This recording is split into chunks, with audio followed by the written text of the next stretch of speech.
A woman opens her refrigerator at midnight. She holds a carton of eggs. The date on the side reads 2 days ago. Her hand hovers over the trash can. She hesitates.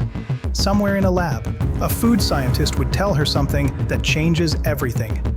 The eggs are almost certainly fine. The date means almost nothing. This single decision, repeated in millions of kitchens every single day, adds up to something staggering. Billions of pounds of food, thrown away, not because it is rotten, but because of a number stamped on a lid. Here is the twist nobody expects. In the United States, there is no federal law that requires most food to carry an expiration date at all, except for one product: infant formula. That is the only category where the government mandates a true expiration date, because formula can genuinely lose nutritional potency over time. Everything else you see on a label, sell by, best by, use by, enjoy by, is not a safety deadline. It is a suggestion written by the manufacturer with no single standard behind it.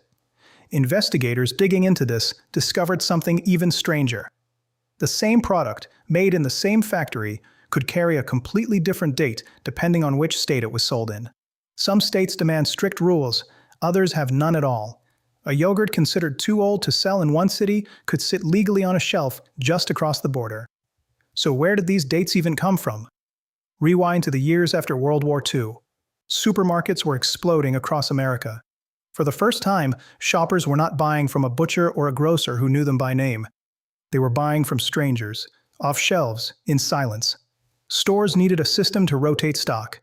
Sell-by dates were born, not for the customer, but for the warehouse worker restocking the shelf.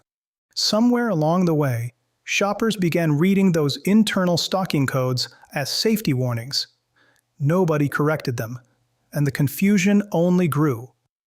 By 2013, researchers at Harvard Law School and the Natural Resources Defense Council decided to investigate exactly how bad this confusion had become. Their findings were alarming. 9 out of 10 Americans admitted they sometimes throw away food simply because the date has passed, even when the food shows no sign of spoiling. 90%. Let that sit for a moment. An entire nation discarding food based on a system that was never designed to protect them in the first place. The investigation went further. Researchers found that consumers were treating every phrase on a label as if it meant the exact same thing. Best by, use by, sell by.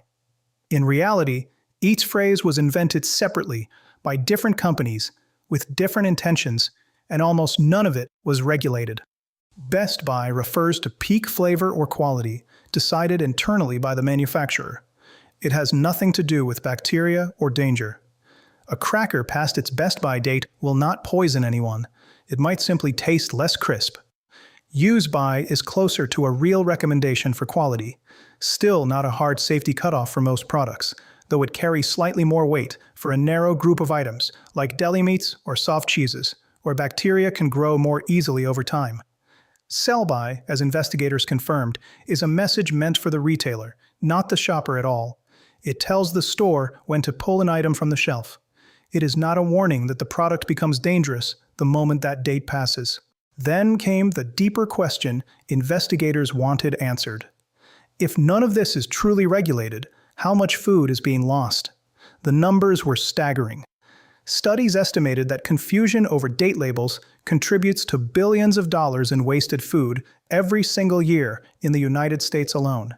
And a significant share of all household food waste traces directly back to a misunderstood date on a package. But the story does not end with waste. It leads somewhere darker. Food banks, trying to feed families in crisis, found themselves rejecting donations of perfectly edible canned goods and dry pasta, simply because a printed date had technically passed. Perfectly safe food sitting in warehouses, unable to reach hungry people because of a label almost no law required in the first place. Eventually, momentum shifted. Lawmakers introduced federal proposals attempting to standardize the entire system, pushing for just 2 simple phrases nationwide: best if used by for quality, use by for the rare products where safety genuinely matters. The goal was simple: end the chaos of a dozen conflicting phrases, and let shoppers finally trust what they are reading. So the next time you stand in front of an open refrigerator, staring at a date, remember what investigators uncovered. That number was rarely a warning. It was rarely a law. In most cases, it was never even about you. The real test was never printed on the package. It was always in your own hands, your own eyes, and your own nose.